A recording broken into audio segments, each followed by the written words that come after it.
Mr. President, thank you very much for doing this. There is a pause, or seems to be a pause, in the war between the United States and Iran. How do you think this will end? How would you like to see it end? We did not start this war, and we do not want this war to continue in any way. From the very beginning, it was the motto of my administration that I always adhere to, and that was fostering the national unity inside the country and also fostering peace and tranquility and friendship with the neighboring countries and with the rest of the world. The American President Donald Trump has said that the United States bombed your enrichment facilities because the government of Iran refused to give up its nuclear program, and that there can be no peace until Iran does give up that nuclear program. Would you be willing to give up the nuclear program in exchange for peace? I would like to tell you what has happened, and it was Netanyahu since 1984 has created this false mentality that Iran seeks a nuclear bomb, and it has insinuated that Iran is trying to develop a nuclear bomb in the past, and it has put it in the minds of every U.S. president since then, and to make them believe that we would like to have a nuclear bomb. But the truth is that we have never been after developing a nuclear bomb, not in the past, not presently, or in the future, because this is wrong, and this is in contrast to the religious decree or the fatwa which has been issued by His Eminence, the Supreme Leader of the Islamic Republic of Iran, that so it is religiously forbidden for us to go after a nuclear bomb. And this was always corroborated thanks to our cooperation with IAEA, because they were always there that to verify this and to substantiate that we have never wanted a nuclear bomb. But unfortunately, this cooperation was disturbed by the unlawful attacks against our nuclear facilities. So you have, according to news reports, withdrawn your cooperation from IAEA, the International Nuclear Regulatory Agency. And so there's, I suppose, no way for the rest of the world to know how much uranium you're enriching and to what extent, to what percentage it's being enriched. And so is there any way to verify, and would you be willing to allow other nations to verify that you are not building nuclear weapons? Mr. Carlson, sir, I would like to draw your attention to the fact that we were right in the middle of holding talks with the United States. And the President of the United States invited us to hold such talks in order to have peace. And we were told during the process of these negotiations and talks that as long as we don't give the permission to Israel, they are not going to attack you. And we were going to have the next round of the talks very soon. But in the middle of it, suddenly Israel torpedoed the negotiating table. We were sitting at the negotiating table when it happened. And by doing this, they totally ruined and destroyed diplomacy. In order to answer your question with regards to the surveillance or the supervision over our nuclear program, I would like to say that we are ready to hold talks over it. We have never been the party that has run away from verification. We stand ready to have these supervisions. But unfortunately, as a result of the United States unlawful attacks against our nuclear centers and installations, many of the pieces of equipment and the facilities there have been severely damaged. Therefore, we don't have any access to them. We cannot see, and unless this access is going to be back there again, we have to wait for it and to see what happens and how much they have been damaged so that we can go for the supervision. There have been news reports that your government believes that the IAEA was spying on the government of Iran and passing information to Israel. Do you believe that? And if so, do you have evidence that that's true that the world could see? I would like to tell you that we were, somehow pessimistic about the activities of the IAEA, because somehow we realized that Israel could get information from the inspections which were carried out by the IAEA, but it never prevented the IAEA from carrying out their activities inside Iran, and they had full access to supervise and to have surveillance over our nuclear facilities. But there was this lack of trust as the result of the last report by IAEA. The type of the report and the way they prepared the report somehow gave an excuse to the Israeli regime and prepared the ground for their unlawful and unauthorized attack against our nuclear facilities. And even after that, the IAEA failed to condemn these attacks or try to anyway to stop them. And this ran counter to the international law, and this resulted in a widespread lack of trust among the Iranian legislators, and the public opinion here. You've suggested that you were anxious to resolve your conflicts with the United States through diplomacy, and that was derailed by war. Would you be willing to restart diplomacy? And could you tell us in general but precise terms the kind of deal you would be willing to accept? You see, I am of the belief that we could very much easily resolve our differences and conflicts with the United States through dialogue and talks. And the international law could serve as the framework or the basis for a deal in which the rights of all nations, Iranian nation, would be respected. But unfortunately, it was Netanyahu that destroyed these diplomacy and these diplomatic efforts.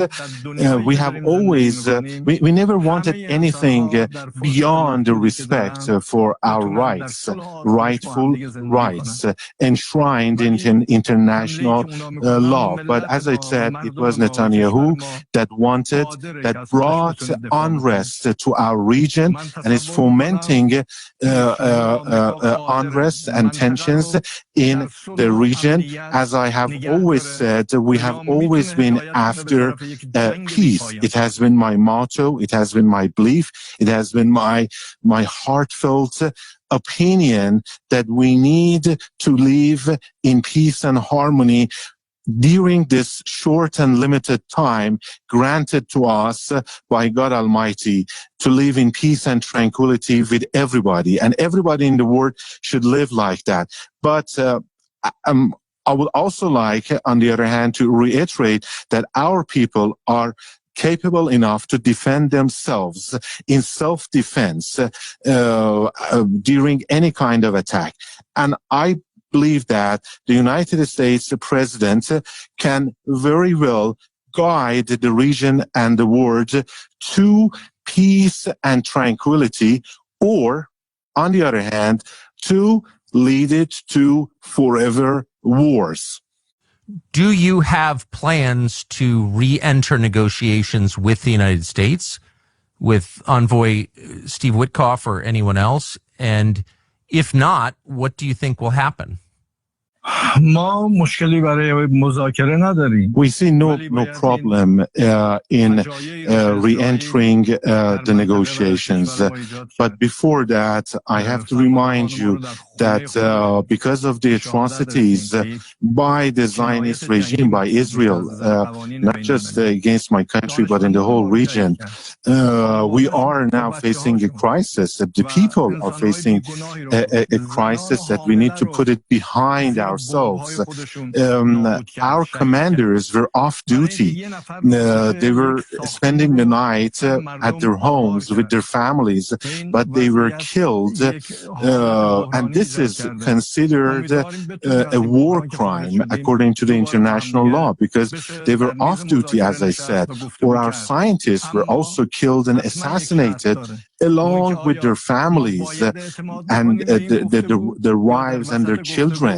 They were also killed. Pregnant women, children, they were killed in the atrocities, in the attacks of the Israeli regime. Just because they wanted to kill one single person, they had to demolish and destroy a whole building.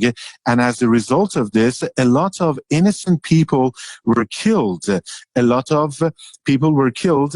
And as I said, there is this crisis that we have to put it behind ourselves. And there is a condition, there is a provision for the restarting the talks.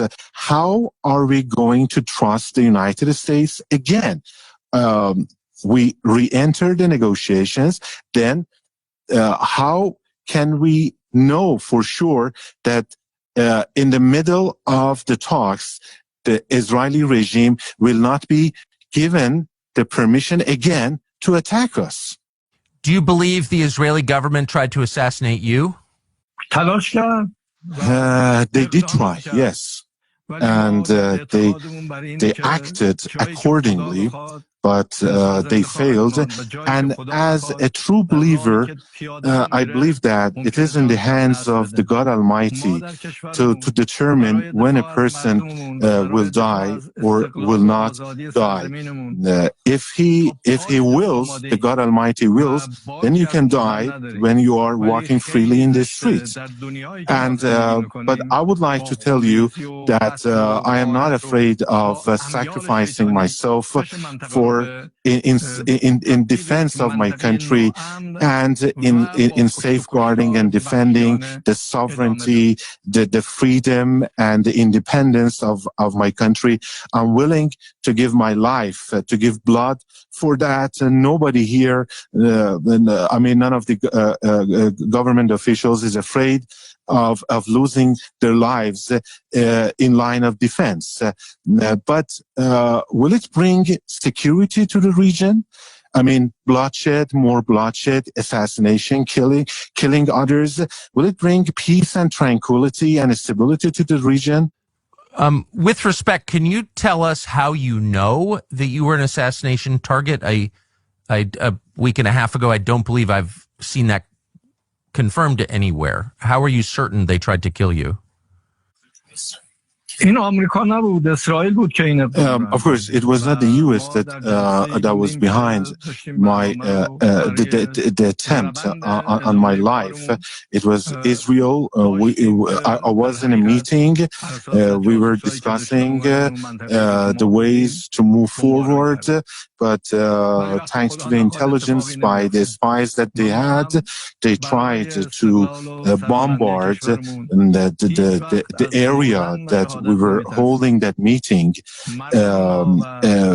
in which we were holding that meeting. But as I told you before, it is God who wills when a person will die and give up his life.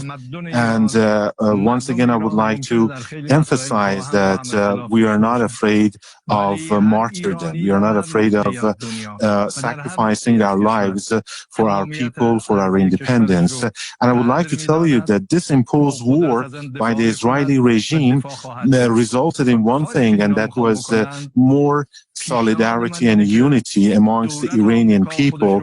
And it proved yet once again that the Iranian people, no matter where they are in the whole wide world, they do care about their country, about the sovereignty and the territorial integrity of their motherland. And as I said, this brought about more solidarity, and it united us further.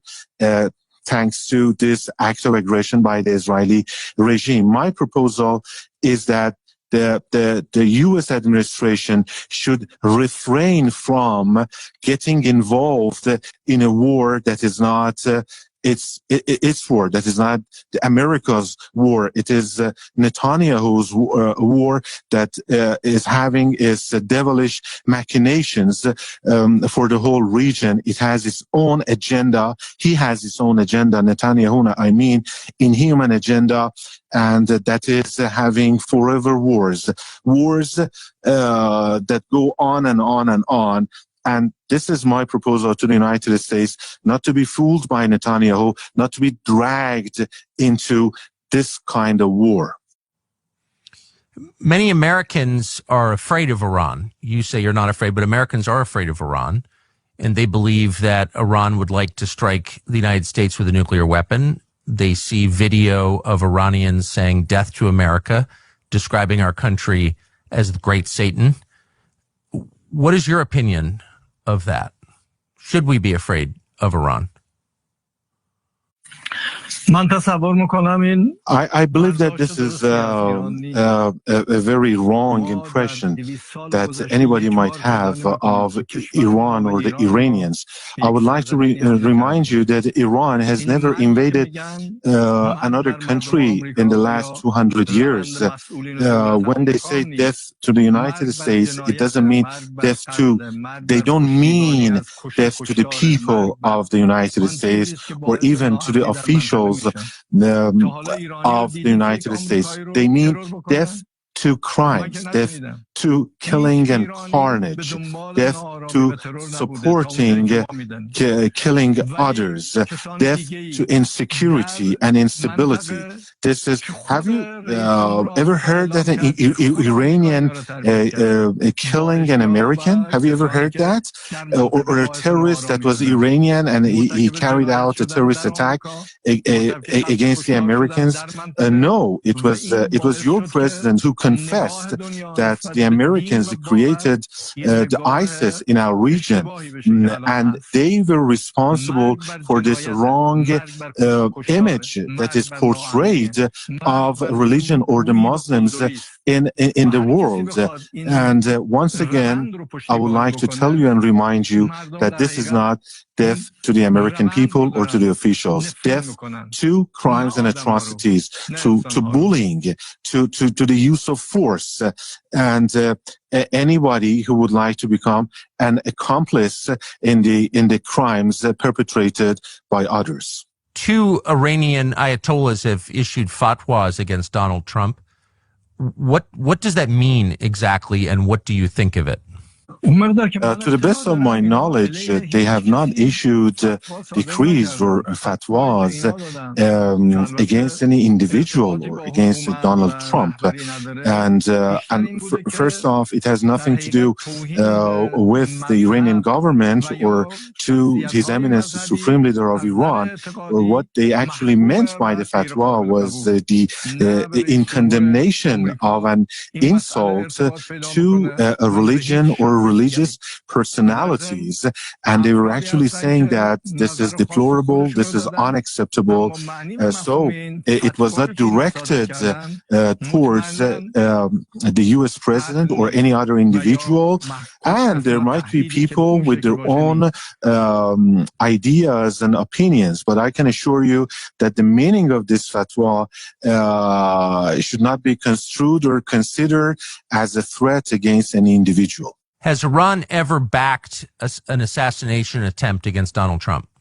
This is actually what Netanyahu is trying to insinuate and to make your people or the president of your country to believe. But this is wrong because Netanyahu, as I said, has its own agenda. It wants to drag the U.S. into forever wars, as I said, and to bring more insecurity, instability, and unrest to the whole region. There are some large number of Iranian nationals living in the United States. Some have said they are, quote, sleeper cells. They are terrorists who are acting at the command of your government. Would you right now make a statement to Iranian citizens living in the United States not to commit acts of violence in the United States? You see, these things you're telling me, this is the first time I'm hearing them from you or from anybody. You know, the Iranians are known for their knowledge, for their science, for their courtesy, for being civilized.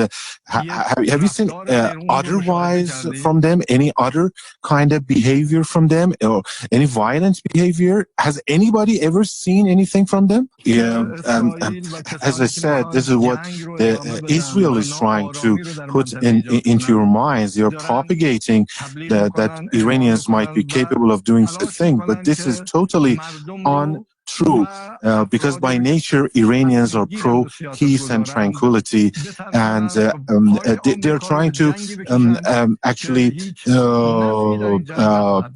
make to somehow impact the minds of the decision makers and the people of the United States and to scare them into getting involved in a war in my region that is not going to ensure any kind of interest for the United States. It is not to be in the interest of the United States to be involved in any kind of war in my region. It wasn't that long ago, it was during the revolutionary period in Iran, that Iran had relations with Israel and commercial relations with Israel and reputedly bought weapons from Israel. What happened? How did that change? Who changed it and why, that relationship?